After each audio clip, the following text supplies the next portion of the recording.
Hey guys! So, since Wonder Woman 1984 is finally back on HBO Max, I've decided to do a reaction to it. I've actually only seen this once. I haven't seen it since I saw it the first time. The first time I saw it was kind of meh for me, and now that I've thought about it a little bit, I was kind of disappointed in the movie. I'm not sure, and when I was watching it, when I was gonna watch it the first time, I was very, I guess I lost some of the excitement I had before for it. I'm not sure if it's because they kept delaying it and I eventually just got tired of waiting or what, but, I mean, it was, alright the first time I saw it. After thinking about it a while, I just say I was disappointed. I definitely liked the first one better, and there were some things about this one that I just did not enjoy. And then you can see when I do a reaction to it, but thought I'd just do a reaction to this. It's the last one in the DCEU before, as of right now, or before anything else comes out. I wanted to get it done, and I was going to do a ranking video after, another video, but rank all the DC movies based on how I think how good they are. So, keep an eye out for that. And since, I'm finally going to be finishing up the DCEU, I am going to be starting on the MCU, just the movies, because, I don't have, honestly, as of right now, I don't have the patience to get into all the movies that are all connected and all that stuff. So, right now I'm just focusing on the movies instead. Not necessarily, well, after the MCU, there are also Marvel, not Disney movies that are TV shows that I'll probably be reacting to, so keep an eye out for that. So, that being said, yeah, let's just get right on into the movie.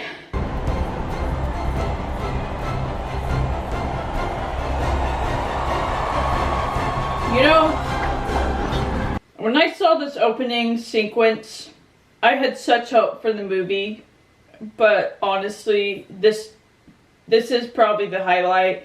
The fact that we learn that the Warner Bros. Wanted to cut this, or cut it down, just shows how fucking incompetent they are. So often or not, they try to cut the best scenes. So the first Wonder Woman movie, the Trent scene is what they wanted to cut. Justice League, they wanted to cut the time travel sequence. They're literally just, ran by incompetent dumbasses. And that's actively trying to sabotage DC movies, which I wouldn't put it above them.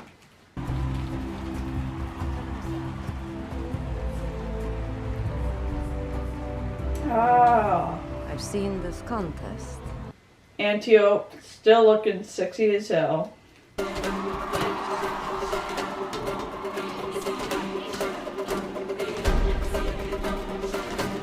See, this is what we don't get in the rest of the movie. This amount of detail and, how amazing all these stunts are. They're just gorgeous. I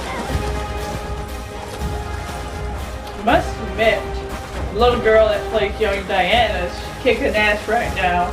I'm not sure if she does all her stunts or she has a stunt double. She's great.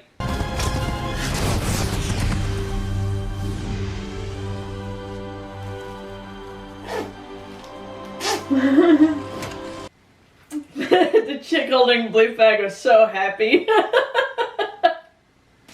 I am kind of curious if this is based on actual Greek games.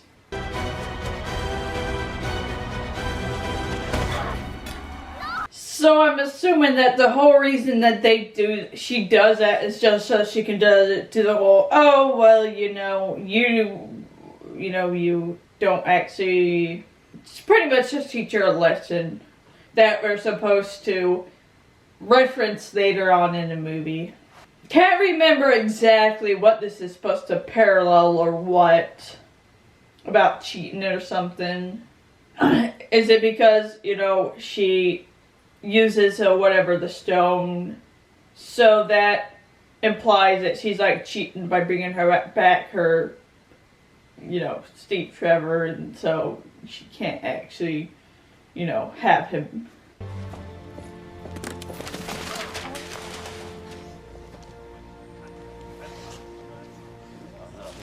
Hey, Jake. Jake, hi. Can you... So, do they make her so clumsy and kind of ridiculous so that when she becomes Cheetah, then it becomes more like the difference is more striking or obvious? I mean, she already has the kind of shy demeanor, so they could have just gone with that. I like those animal print. Do you want to get lunch? I mean, one thing I'll say about Kristen Wiig in this role, she's really good at playing kind of the bumbling, awkward woman, because she is a comedian. She's more than a comedian, but still, it does add to her role. Strange. I really wish I had a coffee. Yeah, I got Erica a coffee, but she's out sick. Does anybody want this? What? Yeah, I'll take one. I've always wondered, what does he end up losing? Because when you make a wish, you always end up losing something. So, what did the guy with the coffee lose? I'm assuming the wish, the bigger the wish, the more you lose or something, the greater something you lost. So, I'm assuming what? Just got a flat tire or something? Wow. You're so funny. See, this is what I did not like about this movie. I saw the trailer, and the trailer gave off the impression that this was more going to be like the focus of the movie was going to be Barbara and Diana's relationship and how it's affected by her becoming Cheetah.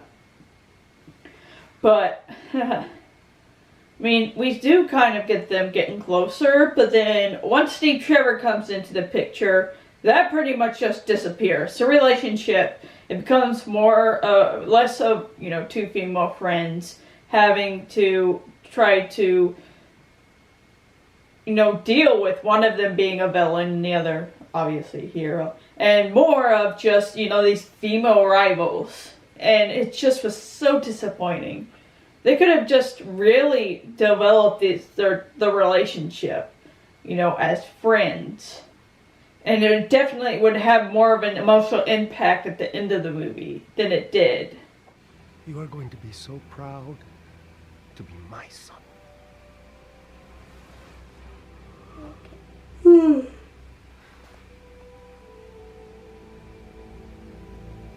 You'll see. Everyone will.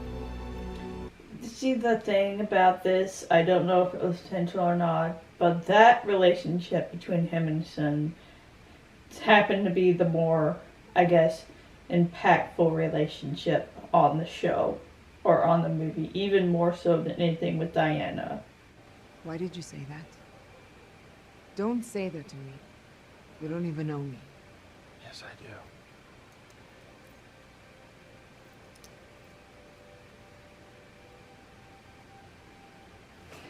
See, I don't know what exactly this is supposed to imply. Is this supposed to, imply that the stone is making her see this stuff? If so, then that's not actually outright.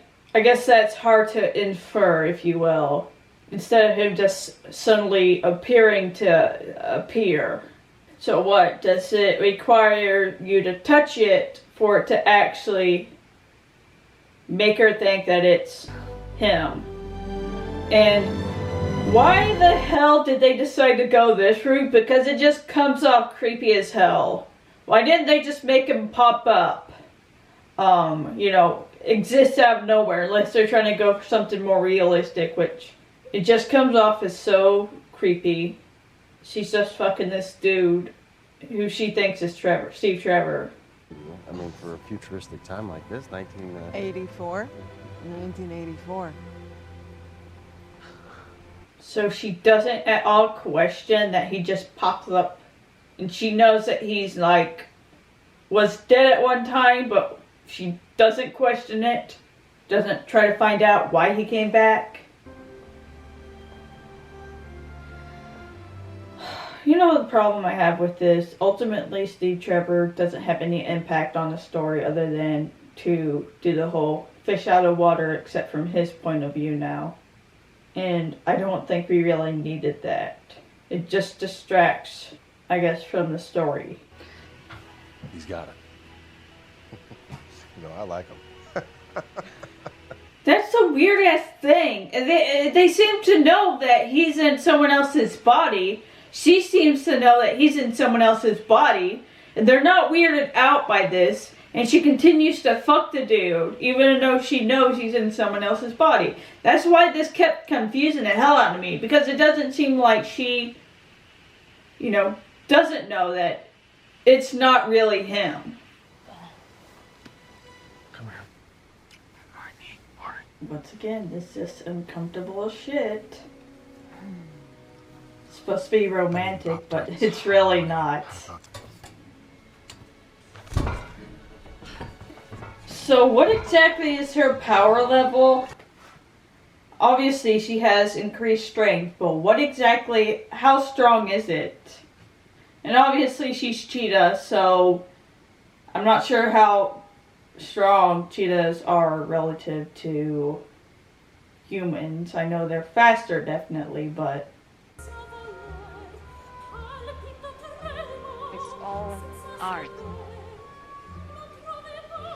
Once again, what is the fucking point of having the Steve here? It's like they spend so much time on him, doing the whole fish out of water. When it's essentially pointless. At least in the first movie, it was her coming to man's world. And they had moments where, it had funny moments, but it also had moments where we get to see kind of the harshness of her, coming from Themyscira to man's world. It's more violent, We got the Native American talking about how Steve Trevor's people pretty much decimated his people. So we get we get the funny parts, but I also get the stark harshness of reality. And I just feel like this is just completely pointless. It's just to add humor and crap. Place upon the object held. What is it? The language of the gods. Just convenient that it was on the inside, covered by the stone until the stone just disintegrates, allowing her to see that it was, the stone of the gods.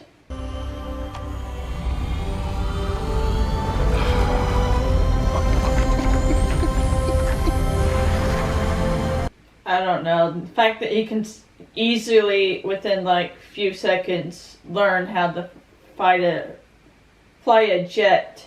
The last airplane he flew was, from World War II. My father hid Themyscira from the world, and I've been trying to learn how we did it. Did what? Made something invisible.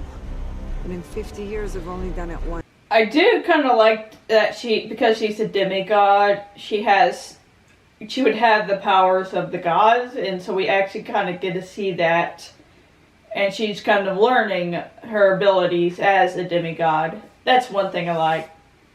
Although, even if it's invisible, they should still sense the jet there, right? They can still detect it, they just can't see it. Unless it literally makes it invisible to, visually invisible, but also, I guess, they just make it invisible. Put it into another reality or something like that. I think they should just say undetectable as opposed to invisible. Hey, babe. Where you going? No thanks. Ooh, you're pretty. Hey, slow down. So does she get off this, pheromones or something like that to make her attractive, or what? Where will we? No. See, this is kind of the moment you can see Kristen Wiig. She does make a good villain. She can play funny, she also can play pretty terrifying, to be honest. She's a good actress.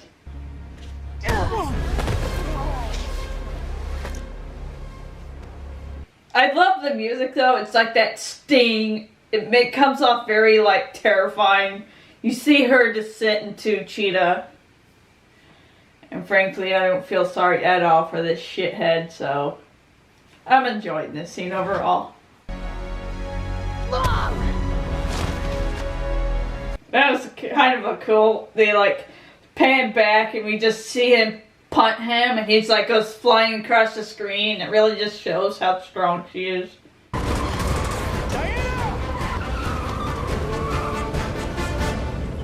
Yeah, this is like the point where I was like, oh god, this effects are so fucking bad. Nothing like the first movie.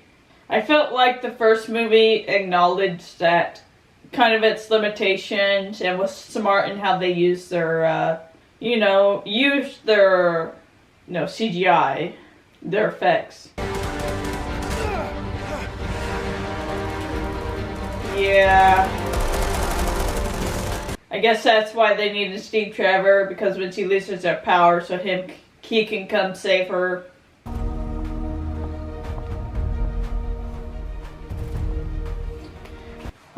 Frankly, if they just cut Steve Trevor and gave us more Cheetah, I'd been so happy. We already got Steve Trevor in the first movie, and he doesn't add anything to this movie. We could have learned so much more about, say, Cheetah's backstory. I don't even know if they're gonna have anything, if they're gonna do anything more with Cheetah. Gonna be so disappointed if they do, especially Kristen Wiig's Cheetah. I give everything I have every day, and I'm happy to. So, But this one thing. they don't have a problem with him being in another man's body and then canoodling. And Steve Trevor also putting the guy's life in danger by going through on doing all these adventures. They don't have a problem with it until it's implied that they have to give up the, renounce their wish to save, I guess, the world. Her name was Asteria. She was our greatest warrior. When mankind enslaved the Once Amazons, again, my the fact mother that freed we us. only get like 2 seconds Someone of had to this. stay behind to I'd hold rather back the have tide like of an men so the entire movie others with could this escape to character. Themyscira. My people gave up all But of this their isn't going to armor build make her into one something suit else strong like enough to always take on with the the whole world. TCEU. They just... And Asteria sacrificed I did herself. not know that this is actually Linda Carter playing the Golden Warrior. Actually really cool, in fact. She has gorgeous eyes. But I do like that the original Wonder Woman was the mythical warrior.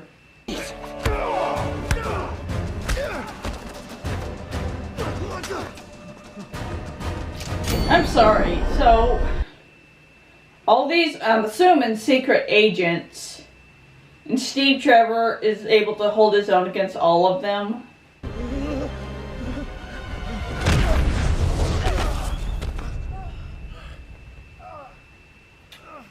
Is it kind of bad? I'm kind of rooting for Cheetah. She's such a badass. I do love the theme.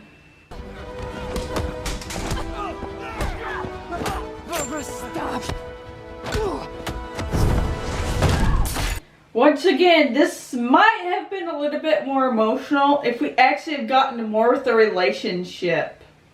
But they pretty much had like one scene, and then it turned into the, oh well, she's jealous of Diana now. And it just felt so kind of empty. Diana, listen to me.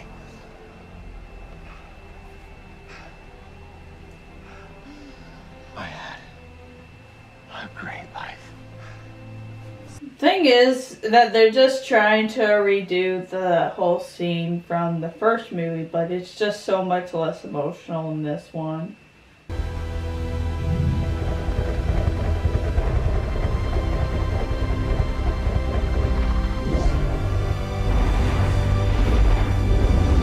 So what exactly is she supposed to be doing? Is she like riding the wind, or is she like using her lasso to lasso clouds to ride them. I don't know, it's kind of confusing.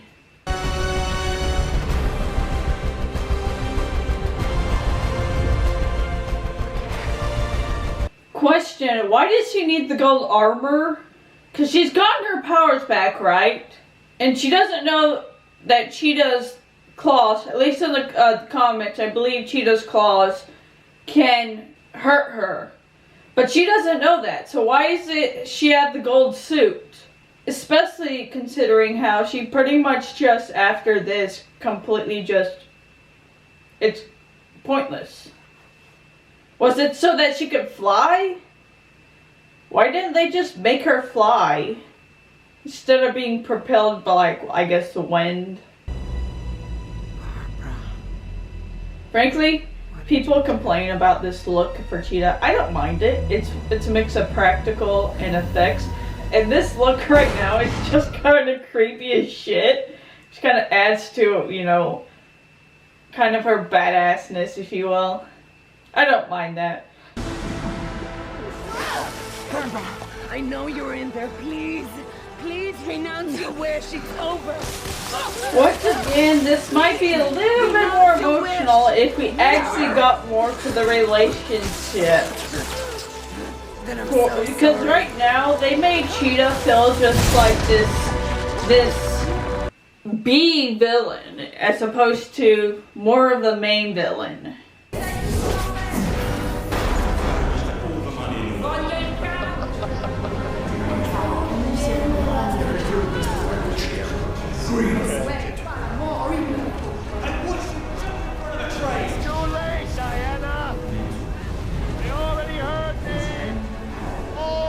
So she's powerless against wind, but she can survive getting electrocuted in water. The ceasefire between the Soviet Union and the United States has averted a global... So everyone in the world just happened to renounce her wish. Or or were they affected by the lasso truth? Supposedly, them seeing the truth somehow caused them to renounce it. I still think it's far-fetched that all of them happened to renounce her wish. So beautiful.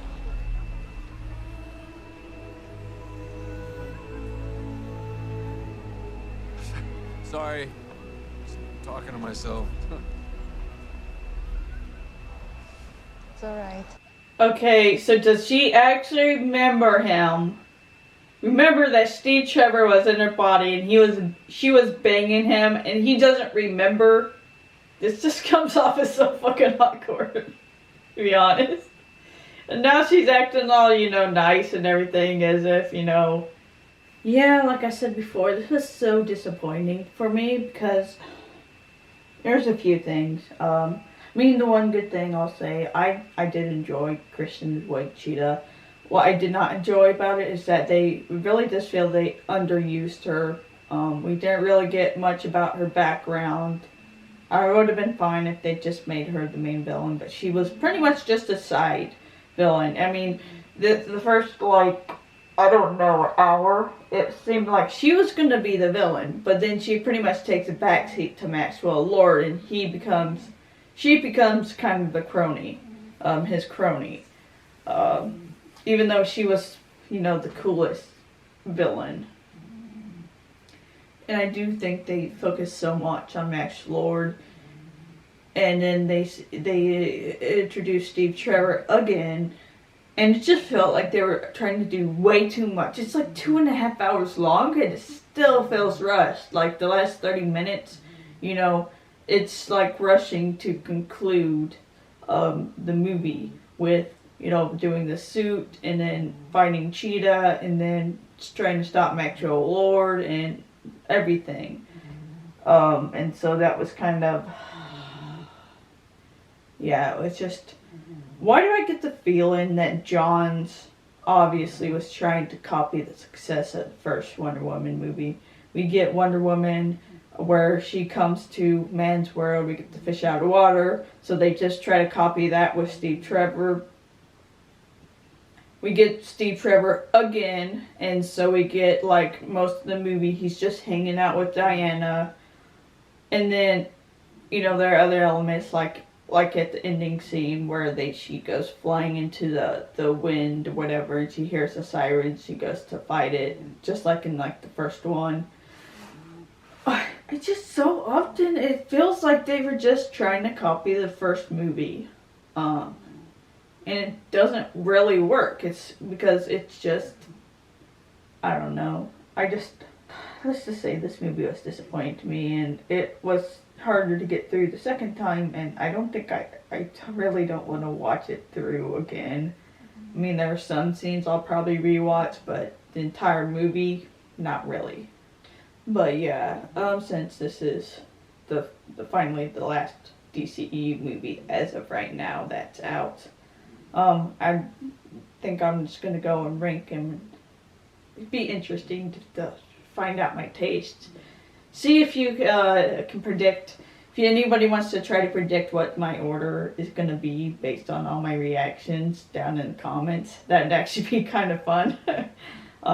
But yeah, if you like this video, give it a like, subscribe to get notifications for all my different videos I'll be doing. I'll be starting on the MCU next because, let's just say, it should be interesting trying to rewatch the entire thing within the span of a, few months. Because, let's just say, some of them are just so completely...